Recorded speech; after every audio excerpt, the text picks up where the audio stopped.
வணக்கம். இந்த பதிவு ஆசிரியர் தகுதி தேர்வு மற்றும் எஸ்ஜிடிக்கு படித்து கொண்டிருப்பவர்களுக்கான ஒரு முக்கியமான பதிவு. 6ஆம் வகுப்பு சமூக அறிவியல் அதுலேருந்து கேள்விகள் கேளுங்க அப்படின்னு சொல்லியிருந்தீங்க. 6லேருந்து 10th வரைக்குமே கேட்க சொல்லியிருக்கீங்க. முதல்ல 6ஆம் வகுப்பில் இருந்து ஸ்டார்ட் பண்ணுறோம். 6ஆம் வகுப்பு சமூக அறிவியல் புத்தகத்தில் 3 டேர்ம்லேருந்துமே கேள்விகள் இடம்பெறும். இதே மாதிரி 6ஆம் வகுப்பில் இன்னும் நிறைய கேள்விகள் இருக்குது. அதை நான் தொடர்ந்து கொடுக்குறேன். இப்போதைக்கு 30 கேள்விகள் எம்சிக்யூவாக தரேன். உங்களுக்கு ஆன்சர் தெரியுதா பாருங்கள். 6ஆம் வகுப்பு படிச்சிட்டிங்க அப்படின்னா இந்த கேள்விகளுக்கு ஆன்சர் பண்ண ட்ரை பண்ணுங்கள். சும்மாவே ஆன்சர் பண்ண ட்ரை பண்ணுங்கள். இந்த கேள்விகளே திரும்ப வர்றதுக்கு வாய்ப்பு இருக்குது. ஒரு கேள்வி படிக்கிறோம் அப்படின்னா நம்ம லைன் பை லைனாக படிச்சுட்ருப்போம். ஆனால் கொஷின் பேப்பரில் அந்த மாதிரி வராது. நம்ம லைனாக படித்ததை யோசித்து ஆன்சர் பண்ணுற மாதிரி இருக்கும். அந்த மாதிரியான கேள்விகள் தான் கொண்டு வந்திருக்கேன். உங்களுக்கு பயனுள்ளதாக இருக்கும் அப்படின்னு நினச்சிங்கன்னா தொடருங்க, பார்க்கலாம். முதல் கேள்வி, நம் தேசிய கொடியில் இடம்பெற்றுள்ள 24 ஆரக்கால் சக்கரம் சாரநாத் கற்றூனில் உள்ள முத்திரையிலிருந்து பெறப்பட்டது. இதிலிருந்து நாம் யாருடைய முக்கியத்துவத்தை அறியலாம்? சாரநாத் தூண்லேருந்து 24 ஆரக்கால் சக்கரம் எடுத்திருக்கோம். அதுலேருந்து யாரோட முக்கியத்துவத்தை அறிய முடியும்? அசோகரா, அக்பரா? ஆன்சர் பி, அசோகர். அசோகரது முக்கியத்துவம் அதிலிருந்து வெளிப்படுகிறது. அடுத்து கூற்று 1, கூற்று 2 ரெண்டுத்தில் எது சரின்னு கேட்குறாங்க. மக்களாட்சியின் பிறப்பிடம் கிரேக்கமாகும். டெமோக்ரஸி என்ற சொல் டெமோஸ் மற்றும் கிரிட்டியா என்ற கிரேக்க சொல்லிலிருந்து பெறப்பட்டது. ஆன்சர் எந்த கூற்று சரி? ஆன்சர் இரு கூற்றுகளும் சரியானது. இரு கூற்றுகளும் சரியானது. மூன்றாவது கேள்வி பாருங்கள். புள்ளி விவரங்களின்படி மக்களாட்சியின் மீது நம்பிக்கை கொண்ட நாடுகளில் முதலிடம் பெற்றுள்ள நாடு எது? புள்ளி விவரங்களின்படி மக்களாட்சியின் மீது நம்பிக்கை கொண்டுள்ள நாடுகளில் முதலிடம் பெற்றுள்ள நாடு எது? Answer India. நான்காவது கேள்வி, உலகிலேயே முதலில் பெண்களுக்கு ஓட்டுரிமை வழங்கிய நாடு எது? முதல்ல பெண்களுக்கு ஓட்டுரிமை வழங்கிய நாடு எது? ஆன்சர் முதல்ல அப்படின்னா புதுசு இல்லையா, அப்போ நியூன்னு ஞாபகம் வச்சுக்கோங்க. நியூசிலாந்து தான் ஓட்டுரிமை கொடுத்துச்சு. எந்த வருஷம் அப்படின்னா 1893. NEW நியூ 3 வார்த்தை இல்லையா, 3 லெட்டர் இல்லையா, அப்போ 3ன்னு ஞாபகம் வச்சுக்கோங்க. 93. ஐந்தாவது கேள்வி, தமிழ்நாட்டில் முதலில் உருவாக்கப்பட்ட நகராட்சி எது? அதாவது இந்த கொஷின் நிறையா தடவை டிஎன்பிஎஸ்சியில் கேட்டாங்க. தமிழ்நாட்டில் முதலில் உருவாக்கப்பட்ட நகராட்சி எதுன்னு கேட்டிருக்காங்க. நகராட்சி வாலாஜாபேட்டை. நகராட்சி வாலாஜாபேட்டை. இந்த நகராட்சிங்கிறத கரெக்டாக ஞாபகம் வச்சுக்கோங்க. நகராட்சி கேட்டால் தான் வாலாஜாபேட்டை சொல்லணும், சரியா? அடுத்து 6வது கேள்வி, தமிழக அரசு பெண்களுக்கு உள்ளாட்சி அமைப்புகளில் வழங்கிய இடஒதுக்கீடு சதவீதம் எவ்வளவு? 6வது கேள்வி பாருங்கள். தமிழக அரசு பெண்களுக்கு உள்ளாட்சி அமைப்புகளில் வழங்கிய இடஒதுக்கீடு சதவீதம் என்ன? 33, 50? ஆன்சர் உள்ளாட்சி அமைப்பில் 50%. உள்ளாட்சி அமைப்பு 50%. இந்திய தேசிய கொடியை வடிவமைத்தவர் யார்? இந்திய தேசிய கொடியை வடிவமைத்தவர் பெங்காலி வெங்கையா நாயுடு. பெங்காலி வெங்கையா நாயுடு. நாயுடுங்கிறது வரவே கூடாது இல்லை, ஆனால் வந்திருக்கு. 8வது கொஷின் பாருங்கள். கூற்று காரணம். கூற்று, இந்தியாவின் அதிகாரப்பூர்வ பணத்தின் பெயர் ரூபாய் ஆகும். இந்தியாவின் அதிகாரப்பூர்வ பணத்தின் பெயர் ரூபாய் ஆகும். காரணம், 16ஆம் நூற்றாண்டில் மன்னர் ஷெர்ஷா சூரி வெளியிட்ட வெள்ளி நாணயத்தை ரூபியா அப்படின்னு சொன்னாங்க. அதுவே அப்படியே மருவி ரூபாய்ங்கிற பேரே வந்துருச்சு அப்படின்னு சொல்லியிருக்காங்க. இந்த கூற்று சரியா? கூற்றுக்கான காரணம் சரியா? கூற்று சரிங்கிறது நான் எல்லாருக்கும் தெரியும், ஆனால் கூற்றுக்கான காரணம் சரியா அப்படின்னு ஆன்சர் சொல்லுங்கள் பார்க்கலாம். ஆன்சர் கூற்றும் சரி. கூற்றுக்கான காரணமும் சரியானமும் விளக்கமும் கொடுத்துருக்காங்க, தெரிஞ்சுக்கோங்க. ஷெர்ஷா சூரி அப்படிங்கிறத தான் ஃபஸ்ட்டு ரூபியா அப்படிங்கிற வார்த்தையை பயன்படுத்தினார். 9வது கேள்வி, பிரான்சில் உள்ள லாஸ்கோ என்னும் இடத்தில் குகைகளில் வாழ்ந்ததற்கான மக்கள் குகைகளில் வாழ்ந்ததற்கான தொல்லியல் சான்றுகள் கிடைத்திருக்கு. அந்த மக்கள் யாருன்னு கேட்டிருக்காங்க. அந்த மக்களோட பெயர் என்ன அப்படின்னு கேட்டிருக்காங்க. லாஸ்கோ என்ற இடத்துல வாழ்ந்த மக்களோட பேர் க்ரோ மேக்னானாஸ்.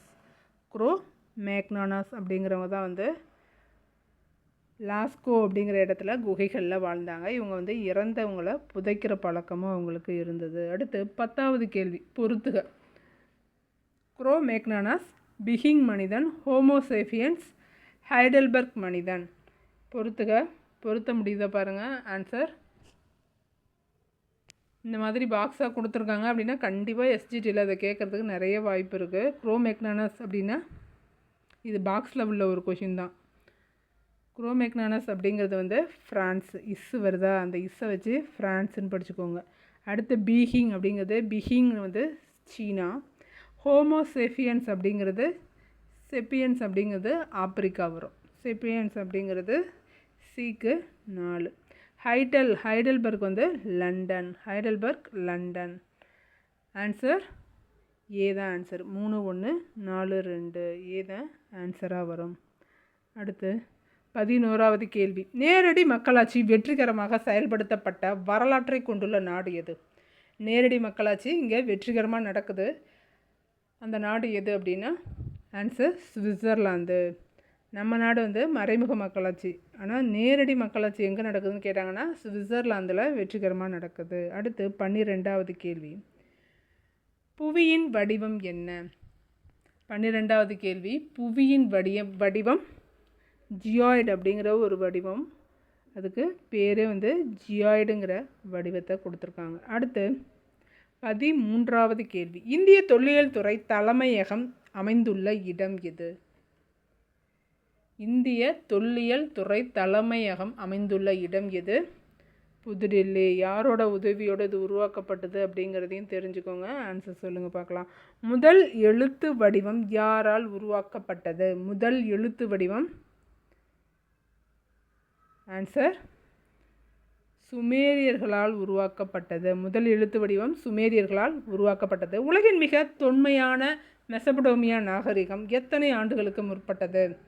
உலகின் மிக தொன்மையான மெசபடோமியா நாகரிகம் எத்தனை ஆண்டுகளுக்கு முற்பட்டது? 6500. அடுத்து கூற்று காரணம். 2 கூற்று கொடுத்துருக்காங்க. நகரங்களில் சிறந்தது காஞ்சி என்று கூறியவர் யார்? காளிதாசர். நகரங்களில் சிறந்தது காஞ்சி, காளிதாசர். கல்வி கரையில்லாத காஞ்சின்னு சொன்னது திருநாவுக்கரசர். திருநாவுக்கரசர் கரையில் நிற்கிறாருன்னு ஞாபகம் வச்சுக்கோங்க. கல்வி கரை இல்லாத காஞ்சி அப்படின்னு சொன்னார் திருநாவுக்கரசர். நகரங்களில் சிறந்தது காஞ்சின்னு சொன்னது காளிதாசர். 2 கூற்றுகளுமே சரியானது. 2 கூற்றுகளும் சரி.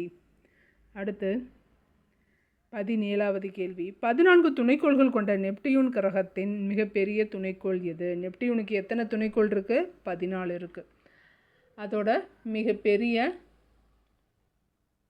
துணைக்கோள் எது? டைட்டனா ட்ரைட்டனா? டிரைட்டன். அதுதான் நெப்டியூனோட மிகப்பெரிய துணைக்கோள் டிரைட்டன். அடுத்து முதல் நிலை நிலத்தோற்றங்கள் எவ்வாறு அழைக்கப்படுகின்றன? முதல் நிலை நிலத்தோற்றங்கள் எவ்வாறு அழைக்கப்படுகிறது? 18வது கேள்விக்கு ஆன்சர் பண்ணுங்கள். முதல் நிலை அப்படின்னா கண்டங்கள் மற்றும் பெருங்கடல்கள் தான் முதல் நிலையில் வரும். முதல் நிலையில் கண்டங்கள் மற்றும் பெருங்கடல்கள். 19வது கேள்வி பாருங்கள். தவறானதை தெரிவு செய்க. தமிழ்நாட்டில் காணப்படும் பீடபூமிகளை தெரிஞ்சுக்கோங்க. தருமபுரி பீடபூமி, கோயம்புத்தூர், மதுரை, சோட்டா நாகப்பூர். இதில் எது தவறானது? இது தெரியலன்னா ரொம்ப கடினம். கண்டிப்பாக இது பார்த்தாலே தெரிஞ்சிடணும். ஆன்சர் சொல்லுங்கள். சோட்டா நாக்பூர் பீடபூமி தான் தமிழ்நாட்டில் காணப்படாத பீடபூமி. அடுத்து அட்லாண்டிக் பெருங்கடலையும் மத்திய தரைக்கடலையும் இணைக்கும் நீரிணை எது? அட்லாண்டிக் பெருங்கடலையும் மத்திய தரைக்கடலையும் இணைக்கும் நீரிணை எது? நீர் சந்தின்னு சொல்லுவாங்க இல்லையா, அது எது அப்படின்னா ஜிப்ரால்டர் நீரிணை. அட்லாண்டிக் மத்திய தரைக்கடலை ஜிப்பு போடுறாங்க அப்படின்னு ஞாபகம் வச்சுக்கோங்க. அடுத்து 21. பசிபிக் பெருங்கடலுக்கு பெயரிட்ட பெர்டினாண்ட் மெகலன் எந்த நாட்டைச் சேர்ந்த மாலுமி? பசிபிக் பெருங்கடலுக்கு பெயரிட்டது யார்? மெகலன் தான். அந்த மெகலன் எந்த நாட்டை சார்ந்த மாலுமின்னு கேட்டிருக்காங்க. மெகலன் எந்த நாட்டை சேர்ந்தவர்? ஆன்சர் ஸ்பெயின் நாட்டை சேர்ந்தவர். ஆன்சர் ஸ்பெயின் நாட்டை சேர்ந்தவர். உங்களை மாதிரியே படிக்காமல் இருக்கிறவங்களுக்கு சொல்லி படிக்க சொல்லுங்கள். அவங்கள மோட்டிவேட் பண்ணிங்கன்னா அவங்க உங்கள் கூட ஜாயிண்ட் ஆகி படிப்பாங்க. உங்கள் கூட ஜாயிண்ட் ஆகி படிக்க ஆள் இல்லை அப்படின்னு யோசிக்கிறத விட படிக்காதவங்கள படிக்க சொல்லி உங்கள் கூட சேர்த்து படிங்க. 7725 மீட்டர் ஆழம் கொண்ட ஜாவா அகழி அமைந்துள்ள பெருங்கடல் எது? ஆன்சர் ஜாவா அகழி எங்கே இருக்குது? ஜாவாகளி இந்திய பெருங்கடலில் தான் இருக்குது. அதோட ஆழம் கூட கேட்கலாம், 7725 மீட்டர். அடுத்து கூற்றுகள் அடிப்படையிலான கேள்வி பாருங்கள். 2 கூற்று கொடுத்துருக்காங்க. மெகாலயாவில் உள்ள மவுண்ட் சென்ட்ராம் அதிக மழை பொழியும் பகுதி. கூற்று 2, ராஜஸ்தானில் உள்ள சாம்பார் ஏரி அதிக மழை பெறும் பகுதி. ராஜஸ்தான் ஒரு இடம் இருக்குது, அதுவும் அதிக மழை பெறும் ஏரி. மேகாலயாவில் மவுண்ட் சென்ட்ராம்ங்கிறதும் அதிக மழை பெறும் பகுதின்னு கொடுத்துருக்காங்க. ஆன்சர் சொல்லுங்கள். கூற்று 1 சரி, கூற்று 2 சரியா? ராஜஸ்தானில் உள்ள ஜெய்சல்மார் அப்படிங்கிற இடம் தான் மிக குறைவான மழை பெறும் பகுதி. இதில் கூற்று 2 மட்டும் தவறானதுங்கிறது தான் கொடுக்கணும். கூற்று 2 தவறானது. அடுத்து 24வது கேள்வி பாருங்கள். இந்தியாவை இனங்களின் அருங்காட்சியகம் என்று அழைத்த வரலாற்று ஆசிரியர் யார்? 24வது கேள்வி. இந்தியாவை இனங்களின் அருங்காட்சியகம் என்று அழைத்த வரலாற்று ஆசிரியர், நான் 2வது தடவை சொல்கிறதுக்குள்ளே ஆன்சர் சொல்லிடுங்க, V.A. ஸ்மித். 25வது கேள்வி. 2011ஆம் ஆண்டு கணக்கெடுப்பின்படி அதிக எழுத்தறிவு பெற்ற மாவட்டம் கன்னியாகுமரி. 2011ஆம் ஆண்டு கணக்கெடுப்பின்படி குறைவான எழுத்தறிவு பெற்ற மாவட்டம். கண்டிப்பாக டக்குன்னு இது 2மே தெரிஞ்சிருக்கணும். நீங்கள் எக்ஸாம் அட்டன் பண்ண போகிறீங்க அப்படின்னாலே இதுக்கு 2ம் தெரிஞ்சிருக்கணும். அதே மாதிரி பாலின விகிதம் சொல்லி அது ஒரு டேப்லெட் காலம் கொடுத்துருப்பாங்க 10th. இதை விட இன்னும் கொஞ்சம் அதிகமாகவே கொடுத்துருப்பாங்க, அதையும் படித்து வச்சுக்கோங்க. டிஸ்ட்ரிக்ட் வைஸும் தெரியணும், ஸ்டேட் வைஸும் தெரியணும். 2011 மட்டும்தான் எடுத்திருக்காங்க, அதனால் அதை மட்டும் நல்லா தெளிவாக படிச்சுக்கோங்க. இதில் கூற்று காரணம் எந்த கூற்று சரியானது? 2 கூற்றில் எது சரியானது, எது தவறானது?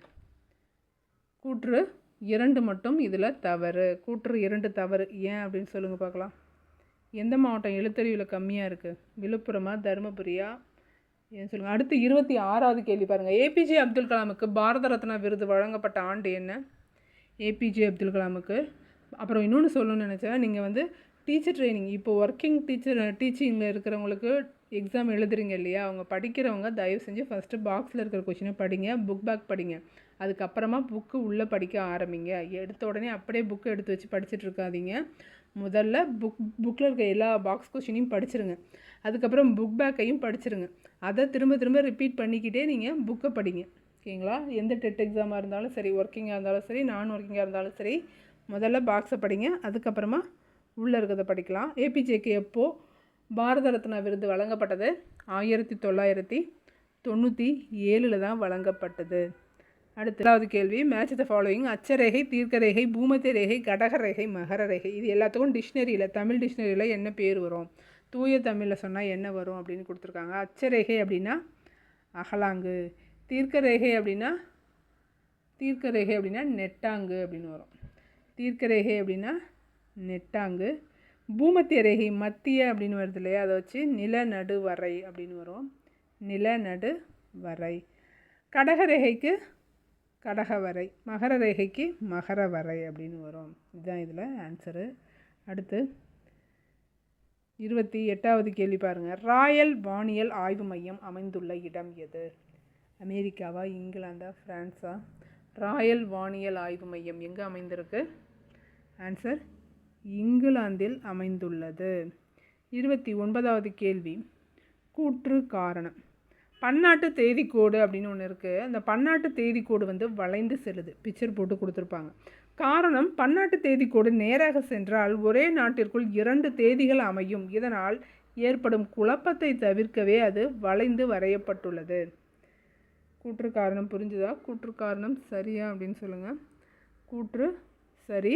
அதே மாதிரி கூற்றுக்கான விளக்கமும் சரியானது. கூற்றுக்கான விளக்கமும் சரியானது.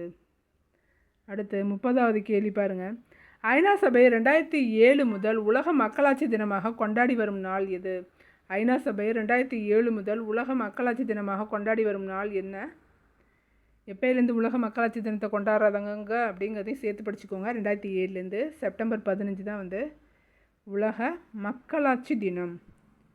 அடுத்து 31வது கேள்வி. இதுக்கு நீங்கள் தான் ஆன்சர் சொல்ல போகிறீங்க. உலகிலேயே பழமையான மற்றும் நீண்ட காலமாக செயல்பட்டு வரும் நாடாளுமன்றம் திங்வேலிர் எந்த நாட்டில் இருக்குதுன்னு கேட்டிருக்காங்க.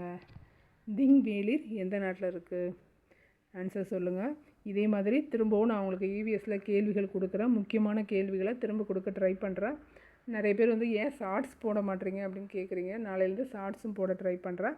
நன்றி, வணக்கம்.